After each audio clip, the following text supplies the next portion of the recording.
Hey guys, welcome back. We are on to chapter 4, You Know Who.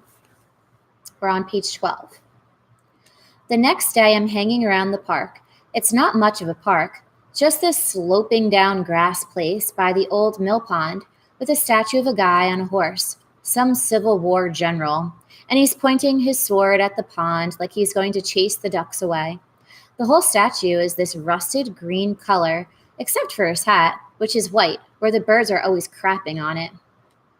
I'm sitting on this bench by the edge of the pond, tossing pebbles into the water and thinking it's a good thing it's Saturday because it's way too nice for school. Sometimes I like to stare at the way the sun glitters on the water, these jagged bits of light that float like diamonds or something. And if you look at it long enough, you feel sort of hypnotized, like somebody has cast a spell, and when you wake up, the world will be changed into a better place. So I'm sitting there kind of zoned and not really thinking about anything when a familiar voice says, I heard they call you Freak the Mighty. I look around and there she is, the bookworm, sitting on the bench and staring at me with these really intense green eyes. Eyes so hot and bright you can almost feel the heat. Freak the Mighty was two people, I tell her. Kevin and me. Who's Kevin? She asks. And so I tell her about my best friend, Kevin Avery, a 3-foot-high kid with a brain like Einstein, and how the other kids called him Freak because he had leg braces and this crummy disease that meant he couldn't grow. How I used to act so dumb that everyone, including me, thought I didn't have a brain until Kevin showed me how to think. And how the two of us became Freak the Mighty and went on a lot of cool adventures, slaying dragons and fools and walking high above the world. Cool, she says. So, where is he now? Your little friend Kevin. Did he move away or something? I don't really want to talk about it, but there's something about the way Worm listens that makes it okay. He died, I tell her, last year.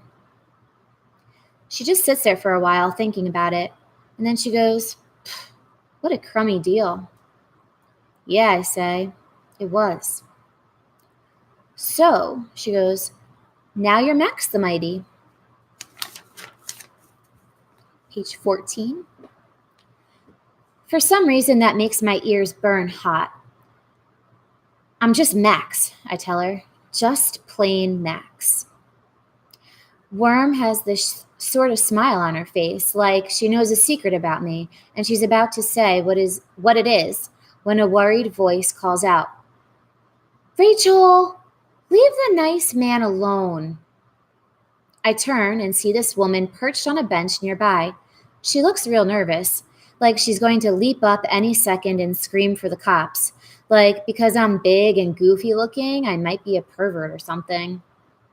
But before I can really get steamed up, I notice the woman looks familiar. She looks a lot like Worm, only older and sadder. Rachel, the woman says. Worm goes, It's okay, Mom. He's my friend from school.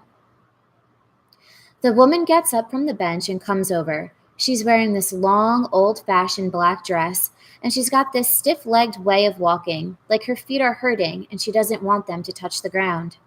When she gets closer, I notice these dark bruises under her eyes, and right away I know there's something scaring her, and it's not just me. I'm sorry, sir, she says, in a low, sweet voice that's even sadder than her eyes. I thought you were a stranger. She's calling me sir like I'm a grown-up, and that makes me feel a little weird. I sort of like it, and I don't like it at the time. The trouble with looking like a grown-up is the older I get, the more I look like my father. Looking like your father is okay, unless dear old dad happens to be Killer Kane, and he's in prison for murdering your mother. Which means people look at me and think maybe I'll grow up to be just like him or worse. Worm goes, We'll be safe here, Mom. She thinks because I got the gangbanger to leave her alone, I can make her safe all the time. What a joke. If she knew what a sapsucker I really am, she'd get a head start and never stop running. Safe? I ask. Safe from what? Well, never mind that, Rachel, her mom says. We mustn't involve this young man in our troubles. But her mom sits down too, the three of us together on the bench, like we're waiting for a bus, which is sort of strange, but okay. It's quiet for a while and then Worm pipes up. You know what that pond reminds me of? The Wind in the Willows.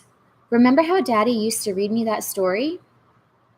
I remember, her mom says, kind of wistful.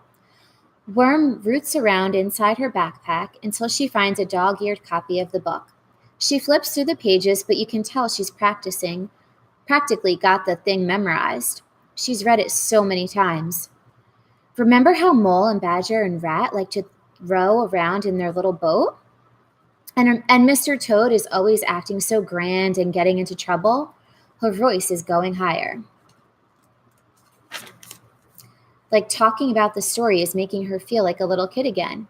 She turns to me and says, Remember? Not exactly, I say. You never read The Wind in the Willows? I go, I saw the cartoon version on TV. Which sounds so lame, having to admit you never really read a famous book. I'm expecting Worm to give me a hard time, but she doesn't. Instead, she says, We don't even have a TV. You know who won't let us. Huh? I say. My creepy stepfather. He hates TV even more than he hates books. My real dad loves TV and books. Rachel, her mom says, like a warning. Well, he does, Worm insists. My real dad is always sending me stuff to read. He calls me his little bookworm. Her mom stands up and takes a deep breath. Come along, she says, taking Worm by the hand. We have to keep moving. I'm wondering why they have to keep moving when suddenly this old black station wagon screeches to a halt in the street behind us. No, not a station wagon exactly. It's an old Cadillac hearse. The kind that isn't used for funerals anymore. The motor is smoking and drippy, and streaks of rust make it look like the hearse is bleeding from the inside. Suddenly, the door flies open, and out pops this tall, skinny dude with a floppy black hat and a long black coat and black shoes. Everything black. It's the Undertaker, and he's coming to get us. Okay, thanks for listening. That was Chapter 4. Stay tuned for Chapter 5. Bye, guys.